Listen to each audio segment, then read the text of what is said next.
പാമ്പും കാഞ്ഞിരക്കുറ്റിയും ആൽത്തറകളും മക്ബറകളും ജാറങ്ങളും പുണ്യപുഷ്പങ്ങളും മണ്ഡപങ്ങളും പ്രവാചകന്മാരും അമ്പിയാക്കളും ബീവിമാരും ദേവിമാരും എല്ലാറ്റിനെയും മലക്കുകളെയും ജിന്നുകളെയും സൃഷ്ടികളെ അവർ ആരാധിക്കുന്നു. സൃഷ്ടിയാരാധന അപകടമാണ്. സൃഷ്ടിയാരാധന അപകടമാണ്. സൃഷ്ടാവിനെയാണ് ആരാധിക്കേണ്ടത്. അവൻ്റെതാണ് ഇതെല്ലാം. നമ്മൾ എന്തു വർണ്ണിച്ചാലും ആ സൃഷ്ടാവിനെ ആരാധിക്കണമെന്നാണ് ലോക മതം, പ്രപഞ്ചത്തിന്റെ നാഥന്റെ മതം, സൂര്യനെയും ചന്ദ്രനെയും സൃഷ്ടിച്ച സൃഷ്ടാവിന്റെ മതം. അതാണ് ഞാൻ ഉൾക്കൊണ്ട മതം എന്ന് ഞാൻ നിങ്ങളോട് പറയുന്നു. എന്നാൽ ഖുർആൻ പറഞ്ഞു, ലാ ഇക്റാഹ ഫിദ്ദീൻ, ഒരു മതത്തിലും ബലാത്കാരമില്ല. ശരിക്ക് മനുഷ്യ സൗഹാർദ്ദം, നേരത്തെ ഫാദർ പറഞ്ഞു മതസൗഹാർദ്ദമല്ല, മനുഷ്യ സൗഹാർദ്ദമാണ്. എനിക്ക് വളരെ ഇഷ്ടപ്പെട്ടു. ഞാൻ വളരെയേറെ കൊതിക്കുന്ന ഒരു വാചകമാണ്. കാരണം മതസൗഹാർദ്ദമല്ല, അത് നമ്മൾ തെറ്റിദ്ധരിച്ച മതസൗഹാർദ്ദം എന്നുള്ള പദം മാറ്റി ഇനി മുതൽ മണിമലയിലെ മഹാസമ്മേളനത്തിൽ നിങ്ങൾ മാനവിക സൗഹാർദ്ദം എന്ന് കൊടുക്കണം. എന്താ കാരണം എന്ന് പറയാം. ഒരു ഉദാഹരണത്തിലൂടെ ഞാൻ പറയാം. വളരെ ലളിതമായ ഒരു ഉദാഹരണം. ഇവിടെ നിലവിളക്ക് എന്റെ വിശ്വാസത്തിന് പാടില്ല. മന്ത്രി കുഞ്ഞാലിക്കുട്ടി നിലവിളക്ക് കൊടുത്താത്തത് വിവാദമായി. യേശുദാസ് പറഞ്ഞു വെളിച്ചത്തിനെതിരാണ് കുഞ്ഞാലിക്കുട്ടി. മുസ്ലിം പണ്ഡിതന്മാർ വിശദീകരിച്ചു കൊടുത്തു, വെളിച്ചത്തിനെതിരല്ല. ഈ ട്യൂബ് ലൈറ്റുകളെല്ലാം കത്തുന്നതിനിടയിൽ, ഈ വലിയ ബൾബ് പ്രകാശിക്കുന്നതിനിടയിൽ പ്രകാശത്തിന് വേണ്ടിയല്ല നിലവിളക്ക് കൊടുക്കുന്നത്, അഗ്നി ആരാധനയുടെ ഭാഗമാണ്. മുസ്ലിമായ എനിക്ക് അഗ്നി ആരാധന പാടില്ല. പക്ഷെ എനിക്ക് ഇവരുടെ കൂടെ എല്ലാം ഇരിക്കാം. ഇവർ വിളമ്പുന്ന ചോറ് കഴിക്കാം, ഇവരുടെ വീട്ടിൽ ക്ഷണിക്കപ്പെട്ടാൽ കല്യാണത്തിന് പോകാം. പക്ഷെ എന്റെ ആരാധനയെ കളഞ്ഞു കുളിച്ചുകൊണ്ട് എന്റെ വിശ്വാസത്തെ മാറ്റി വെച്ച് എനിക്കിഷ്ടമില്ലാത്ത മറ്റൊരു വിശ്വാസത്തിൽ എന്നെ നിർബന്ധിക്കൽ, അതാണ് തീവ്രവാദം, അതാണ് ഭീകരവാദം. അത് പാടില്ല. ഞാനൊരു അമുസ്ലിമിനെ, എന്റെ സുഹൃത്തിനെ കൊണ്ടുവന്ന് പള്ളിയിൽ അവനെ സുജൂദ് ചെയ്യിപ്പിച്ച് നിർബന്ധിക്കൽ, അതല്ല മതസൗഹാർദ്ദം. അത് മതസൗഹാർദ്ദമല്ല, മതവിരുദ്ധമാണ്. ഞാൻ ഒന്നുകൂടി ചോദിച്ചുകൊണ്ട് അവസാനിപ്പിച്ചു കൊള്ളട്ടെ. മദ്യപാനിയുമായുള്ള നമ്മുടെ സൗഹൃദം എന്താ?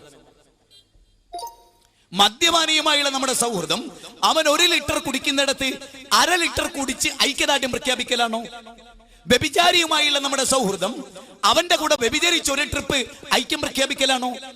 അല്ല. മനുഷ്യ സൗഹാർദ്ദമാണെങ്കിൽ മദ്യപാനിയുടെ മദ്യപാനം നിർത്തിക്കാൻ ഞാൻ ശ്രമിക്കുകയും അവനെ ഉപദേശിക്കുകയും അവന്റെ കൂടെ നിൽക്കുകയും അവൻ ആളുകൾ ആട്ടി ഓടിക്കുമ്പോൾ പോലും അവനെ സംരക്ഷിക്കുകയും അവനവന്റെ വീട്ടിൽ കൊണ്ടാക്കുകയും ചെയ്യാം. ഞാൻ കോട്ടയത്ത് നിന്നൊരു യാത്ര പോകുമ്പോൾ നല്ല വസ്ത്രം ധരിച്ച ഒരാള് മറിഞ്ഞു വീണ് കിടക്കുന്നത് കണ്ടു. ഞാൻ എന്റെ സുഹൃത്തുക്കളോട് വണ്ടി നിർത്തണം. അയാൾ നോക്കുമ്പോൾ അയാൾ നല്ലൊരു ഓഫീസ് ഉദ്യോഗസ്ഥനാണ്. അന്ന് എന്തോ ഒരു ഫംഗ്ഷനിൽ പങ്കെടുത്തു, കുറച്ച് കൂടുതൽ കുടിച്ചു, അങ്ങനെ വീണ് കിടക്കുകയാണ്. അയാളിൽ നിന്ന് ഫോൺ നമ്പർ കളക്ട് ചെയ്ത് ഞങ്ങൾ അവരുടെ വീട്ടിലെത്തിയത്. ഞങ്ങൾ താടി വെച്ച 2-3 മുസ്ലിമീങ്ങൾ അയാളെ കൊണ്ടുപോയി അയാളുടെ വീട്ടിലാക്കി. എനിക്ക് എന്താ അതിന്റെ ആവശ്യം? അയാൾ ഒരു ക്രിസ്ത്യാനിയായിരുന്നു. മറുഭാഗത്ത് ഞാൻ ഒരു സ്ഥലത്ത് ചെന്നപ്പോൾ കാണുന്നത്, പൊന്നാനി ചെന്നപ്പോൾ അവിടെ മുസ്ലിങ്ങളാണ് ഏറ്റവും കൂടുതൽ കുടിക്കുന്നത്. തിരൂര് ചെന്നപ്പോൾ അവിടെ മുസ്ലിങ്ങളാണ് ഏറ്റവും കൂടുതൽ കുടിക്കുന്നത്. ചാലക്കുടി എന്നുള്ള പേരിന് അന്വർത്ഥമാക്കി ചാലിട്ട് കുടിക്കുകയാണ് ചാലക്കുടിയിൽ. കേരളത്തിൽ ഏറ്റവും കൂടുതൽ കുടിയന്മാർ ചാലക്കുടിയിലാണ്. എനിക്ക് തോന്നുന്നു അവിടുത്തെ ഓവചാലിൽ വരെ ഒഴുക്കിയിട്ട് നക്കി കുടിക്കുന്നു. ആ കോലത്തിലേക്ക് കേരളം മാറി. ദൈവത്തിന്റെ സ്വന്തം നാട് എന്ന് പറയുന്ന എത്ര പെൺകുട്ടികളെ കണ്ണീർ കുടിക്കണ. ഭർത്താവ് കയറി വരുമ്പോ ഭാര്യ ഓടി അയൽവാസിയുടെ വീട്ടിൽ പോവുകയാണ്. അമ്മ കട്ടിൽ നോട്ടിൽ ഒളിക്കുകയാണ്. മക്കൾ ഓടി അകലത്തിൽ പോവുകയാണ്.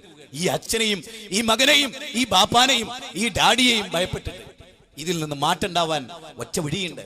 ഞാനതാ പറഞ്ഞത്, മദ്യപാനിയുമായുള്ള സൗഹാർദ്ദം മദ്യപിച്ചുകൊണ്ടല്ല, ബിംബാരാധനയുമായുള്ള എന്റെ ആരാധനയിൽ പങ്കാളിയായി ഫാദർ ഒരു പ്രവൃത്തി ചെയ്യുക എന്നതല്ല സൗഹാർദ്ദം.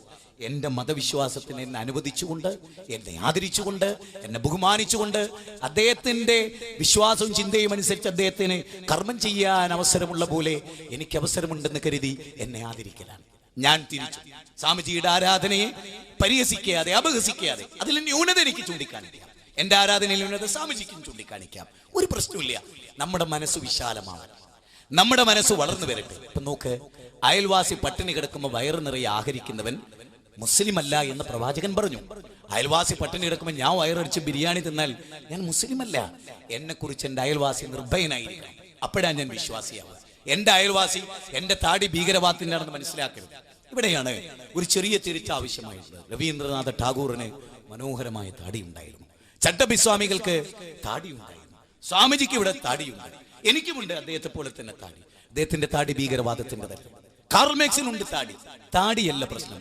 ഒരു പോയിന്റ് ചോദിച്ചു കൊള്ളട്ടെ, താടിക്ക് വികാരമുണ്ടോ, വിചാരമുണ്ടോ, കോപമുണ്ടോ, വർഗീയത ഉണ്ടോ? എങ്കിൽ അത് ഇവിടെ ഉണ്ടാവണ്ടേ?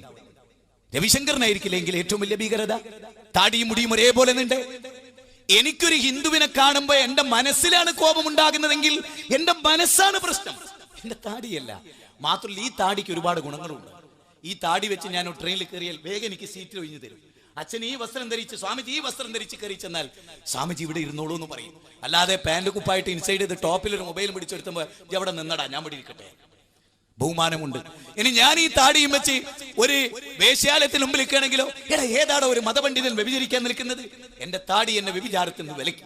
സിനിമാ തിയേറ്ററിന് മുമ്പിൽ എനിക്ക് താടിയുമായി നിൽക്കാൻ പറ്റില്ല. ഇനി മാത്രമല്ല, ഞാനൊരു തെറ്റ് ചെയ്താൽ നിങ്ങളൊക്കെ പറയുന്നത് അറിയാം, മതത്തിന്റെ ഭാഗമായി വലിയ താടിയും വെച്ച് നിങ്ങൾ ഈ ചെയ്തത് ശരിയായില്ല. അപ്പൊ താടി മനുഷ്യന്റെ ജീവിതത്തിൽ ധർമ്മം ചെയ്യാൻ പറയും. മാത്രവുമല്ല, യേശുക്രിസ്തുവിന്റെ ഏത് പിക്ചറിലാ താടി ഇല്ലാത്തത്? ലേവ്യ പുസ്തകത്തിലെ ഞാനൊരു വാചകം വായിച്ചു, താടിയുടെ അറ്റം പോലും കട്ട് ചെയ്യരുത്. ദാവൂദ് നബിയുടെ നാട്ടിൽ നിന്ന് രണ്ടാളൊരു രാജാവിന്റെ, ഒരു പ്രാദേശിക രാജാവിന്റെ അടുത്ത് എത്തിയപ്പോ അവരെ സംശയിച്ചിട്ട് അവരെ താടി പഠിച്ചു കളഞ്ഞു. ഒരു ഭാഗം അതിന് ദാവൂദ് നബി പറയണെന്നറിയോ, ആ താടി സമൃദ്ധമായി വളരുന്നവരെ ഈ പട്ടണത്തിൽ പ്രവേശിക്കരുത്. അപ്പൊ താടി ഭീകരവാദത്തിനല്ല, അത് മീഡിയകൾ പ്രചരിപ്പിച്ചതാണ്. എനിക്ക് നിങ്ങളോട് പറയാനുള്ളത്, നമ്മുടെ മീഡിയകളാണ് നമ്മളെ കേടുവരുത്തി, നമ്മുടെ പത്രങ്ങളാണ് നമ്മളെ കേടുവരുത്തി. ഫാദറിനോട് ഐക്യദാർഢ്യം പ്രഖ്യാപിച്ചുകൊണ്ട് ഞാനൊരു വാചകം പറയും. ഇന്ത്യ ഇന്നും സൗഹൃദത്തിന്റെയും ഏറ്റവും വലിയ മത കൊണ്ടും കൊടുക്കലുകളുടെയും നാട് തന്നെയാണ് ഇന്ത്യ. ഈ ഒറ്റപ്പെട്ട സംഭവങ്ങൾ ഒരുപാടുണ്ടായെങ്കിലും അത് മതം പഠിക്കാത്തവരാണ്, മതം മനസ്സിലാക്കാത്തവരാണ്. നമ്മളൊക്കെ ഐക്യത്തിലല്ലേ, നമ്മളൊക്കെ സ്നേഹത്തിലല്ലേ, എന്തിന് നമ്മൾ കഴുത്തിറക്കണം എന്നാണ് ഞാൻ നിങ്ങളോട് ചോദിക്കുന്നത്. അവസാനിപ്പിച്ചുകൊള്ളട്ടെ, ദീർഘമായി ഞാൻ സംസാരിച്ചു എന്ന് തോന്നുന്നു. ഒരു പോയിന്റ് അവസാനിപ്പിച്ചുകൊണ്ട് പറയട്ടെ.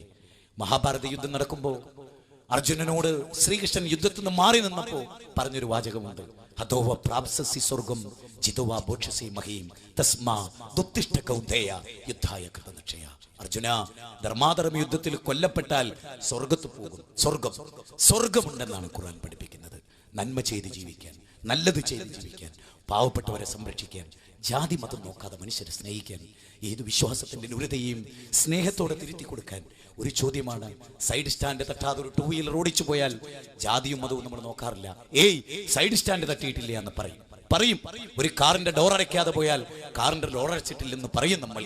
അതാണ് സ്നേഹം. അതുകൊണ്ട് ഞാൻ നിങ്ങളോട് പറയുന്നു, ഏകദൈവത്തെ മാത്രം ആരാധിച്ച്, അവൻ പഠിപ്പിച്ച മതം പഠിപ്പിച്ച്, മൂല്യവത്തായ ജീവിതം നയിച്ച്, അച്ഛനമ്മമാരെ ആദരിച്ച്, അവരെ വൃദ്ധസദനങ്ങളിൽ കൊണ്ടുപോയാക്കാതെ അവരെ സംരക്ഷിച്ച്, നമുക്ക് ജന്മം നൽകിയ കഷ്ടപ്പെട്ട മാതാപിതാക്കളെ സ്നേഹിച്ച്, മതാധ്യക്ഷന്മാരെ ബഹുമാനിച്ച്, ആദരിച്ച്, മതാധ്യക്ഷന്മാർ പാവപ്പെട്ടവരെ വഞ്ചിക്കാതെ ഏറ്റവും ശ്രേയസ്കരമായ ജീവിതം നയിച്ചാൽ അതാണ് ഏറ്റവും ഉന്നതം എന്ന് നിങ്ങളോട് പറഞ്ഞുകൊണ്ട്, പ്രവാചക തിരുമേനിയെയും ഖുർആനിനെയും ഒക്കെ നിങ്ങൾ പഠിക്കണം എന്നാവശ്യപ്പെട്ടുകൊണ്ട്, ലോകത്തിലെ ഏത് വേദത്തെയും വളരെ സന്മനസ്സോടെ പഠിക്കാൻ തയ്യാറായാൽ നമ്മൾ ആരും ഒരേ വ്യത്യസ്ത അച്ഛനമ്മമാരുടെയും ദൈവത്തിന്റെയും അടിമകളോ മക്കളോ അല്ല എന്ന് നമുക്ക് മനസ്സിലാകും. ഒരൊറ്റ ദൈവത്തിന്റെ അടിമകളാണ്, അവനാണ് ഈ ലോകത്തെ സംരക്ഷിക്കുന്നത് എന്ന് നമുക്ക് മനസ്സിലാകും. അവനെ മാത്രം ആരാധിക്കാൻ നമുക്ക് മനസ്സുണ്ടാകട്ടെ എന്ന് പ്രാർത്ഥിച്ചുകൊണ്ട് എന്റെ വാക്കുകൾ കേട്ട് നിങ്ങൾക്കെല്ലാം സാഗൂതം അഗൈധവമായി നന്ദി പ്രകാശിപ്പിച്ചുകൊണ്ട്, ഇനിയും പഠിക്കണേ എന്ന് ആത്മാർത്ഥമായി അപേക്ഷിച്ചുകൊണ്ട്, ഇവിടെ ഇരിക്കുന്ന 2 മതപണ്ഡിതന്മാരോടും എന്റെ പരാമർശത്തിൽ നിങ്ങളുടെ മതവുമായി ബന്ധപ്പെട്ട് എന്റെ ചർച്ചയിൽ അപാകതയുണ്ടെങ്കിൽ എന്നെ സ്നേഹത്തോടെ തിരുത്തി തരണമെന്ന് ആവശ്യപ്പെട്ടുകൊണ്ട്, കാര്യങ്ങളെ പക്വതയോടുകൂടി നേരിടണം എന്നെല്ലാവരോടും പറഞ്ഞുകൊണ്ട്, നല്ല സ്നേഹത്തിന്റെ ഉടമകളായി നമ്മൾ മാറണം, സംശയത്തിന്റെ കണ്ണുകൾ നമ്മൾ ഉപേക്ഷിക്കണം എന്ന് പറഞ്ഞുകൊണ്ട് ഞാനിവിടെ അവസാനിപ്പിക്കട്ടെ.